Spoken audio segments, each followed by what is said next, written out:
Hey guys, welcome back to another video. Today I'm going to be doing a tutorial on how you can autocraft Fluix crystals.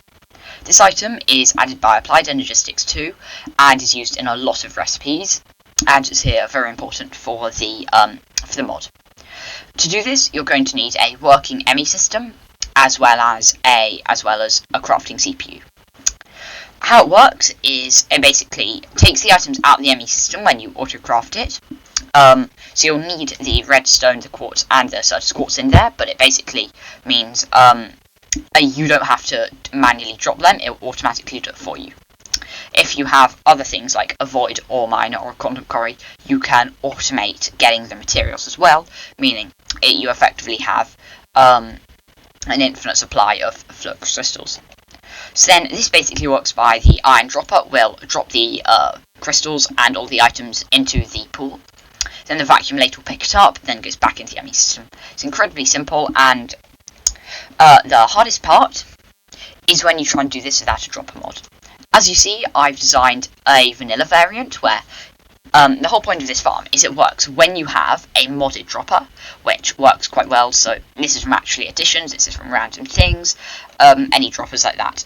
I'm not sure specifically which mods you have installed, but try and find one. If you can't, then you might want to use this design, but I'm not going to be going through it as it's quite large and you're going to have to copy it. I'll explain it though at the end of the video. So as you see, if I want to craft, say that we want to craft 100 Fluix crystals, that was not supposed to happen, and if I cancel that, we want 100 of those, we craft that, it basically drops all the items into the pool. It is quite slow because it only drops one at a time, sadly, but it's fine because it shouldn't matter too much. Oh, I'm collecting it, I've messed this up. Okay, if I just put that in there, it will drop it automatically drops all the quartz, and then will combine it, and then the vacuumlator will pick it up. As you see, the reaction has started to happen. As you can see, the Fluix crystals being taken out, and they go straight into this and back into the system. The items you'll mainly need is one dropper, one vacuumlator, a block. This is for my iron dropper to help it run. There's also an import. You're going to need an interface and an import bus. As many cables as you like. I would recommend using smart cables because they show you how many channels, but glass cables also work. So glass cables like this also are completely fine if you'd like to use them instead, as they are a bit cheaper than using smart cables. So to build it, you're going to need the vacuumlator here, the iron dropper, the dropper here. If you use a precision dropper, you're just going to need to make it like that. It will just automatically drop the item. I'll just use the iron droppers. So say that we use a precision dropper, they'll just automatically eject the items when on deactivation mode. So it's really nice. It doesn't matter. You might have to do a bit of playing around if you don't want to build a big a vanilla variant, which basically you still need Applied Energistics for this, but it means you only need Applied Energistics. You don't need any other mods to add droppers. So then with this, you're then going to want this to be on the corner or somewhere so the water doesn't spill everywhere. Otherwise, you're going to get water smashing up your entire base, especially if you're like me, whose base is covered in torches, which gets incredibly irritating when there's water spillage. That's from the series, the single player series. If you're watching it, you should definitely see it. It's a great series. So then you're going to want one glass over it. I personally like glass because it helps you see it to make sure it's working, also it looks quite cool and stuff. So then now we've got that, we're going to want to configure the vacuumlator. To do this, first you want to click on it, go into Redstone Control, Disabled, then Configuration. The side your import bus is, the import bus basically is the thing which takes the items out of that vacuumlator into the ME system.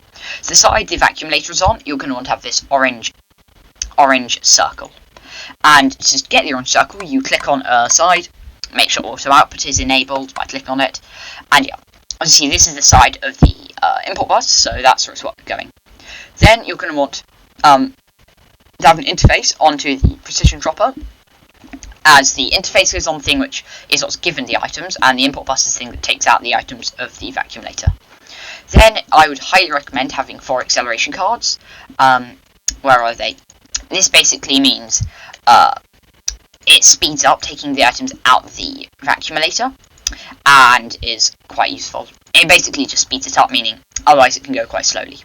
Then you're going to want to have your cables going off to your ME system. For me, it'd be up here. It just depends where your ME system is. I can't tell you where your ME system is because I'm not in your world. So then you're going to want to have one Fluix crystal. Then first shift click this into the import bars. That means, especially if you're using the vanilla design, it stops it taking out anything else that's not Fluix crystals. And it basically means if, say, you put your water bucket in there, it won't take the water bucket out of the vacuumulator. So then you're going to want to shift plus right click on this. This allows you to configure the vacuumulator. So you're going to want to set this to whitelist, use OR dictionary, use MBT, and use metadata. And put in one Fluix crystal as well. This means it'll only pick up one Fluix crystal. I mean, it's incredibly nice and easy to have. And it stops, like, if you have an issue where, say, you're dropping your water bucket, say you've got tough snails to drink from, which is what I used to do, it would steal your water bucket and stuff, and would get incredibly irritating. Or just steal your items if you drop them and put them in your ME system, which I found irritating. So I'd recommend you do that. And then for the precision dropper, for the precision one, it doesn't matter. You don't need any redstone. If you're using an iron dropper, you would want a block of redstone or a redstone power source next to it. It depends. So now onto the vanilla design.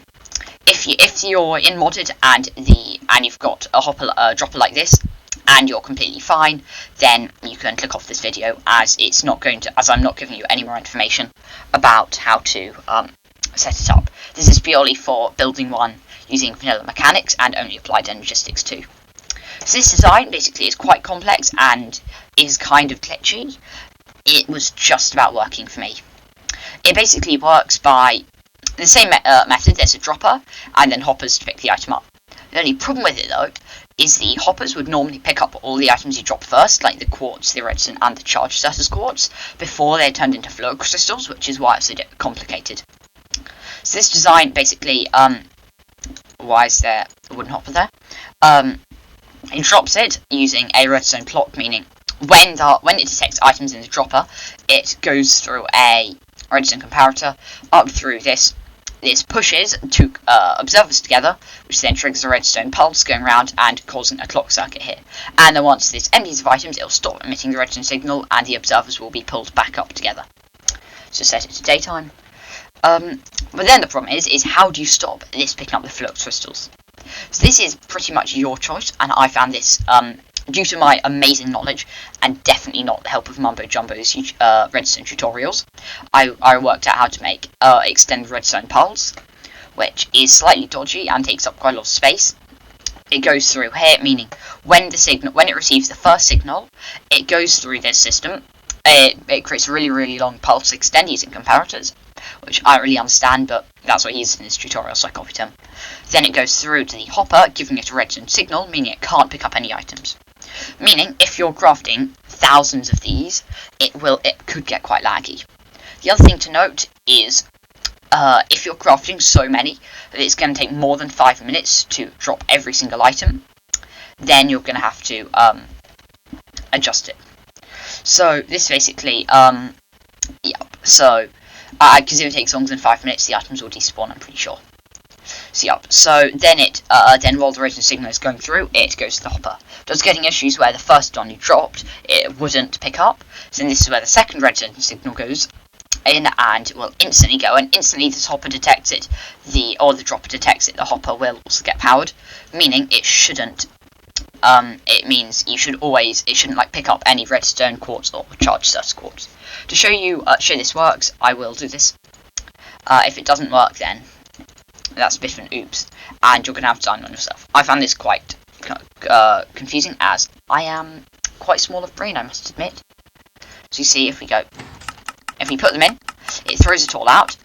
This is powered. None got put in. See, none of the items, no redstone quartz or charged certus quartz went into the chest. For this, it's essential to have a Fluix crystal there in case it messes up. Otherwise, it could be an issue. So I'm just going to get an acceleration card quickly, just to help this run. But it's not connected to an area system, so it won't go anywhere, sadly. As you see, it's picking them up. The problem with this design is I'm not sure how to get it to only pick up one item with vanilla hoppers, so it'll eject all the items out, then after this has run out, it gives an extra length of time, see that pulse stays on for a while, it then loops round, and will slowly run out of power. See, that's finally run out of power, and all the Fluix crystals will slowly go into this. So it's a bit of a dodgy design and takes a while, but it does work. So I'll just let you pause the video in case you want to copy this. Any stages.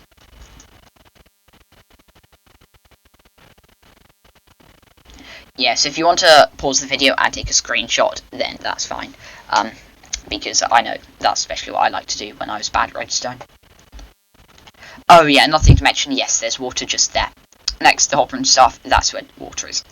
But you're going to need a solid block here, so the written signal can go through it. I don't think glass works. So yeah, I hope you enjoyed this tutorial, I hope this has helped. And that I spent many hours trying to design this, as I'm really bad at Redstone, so please do maybe join my Discord server if you wanted to. I don't really mind, it's your choice. But you should definitely check out my single player series.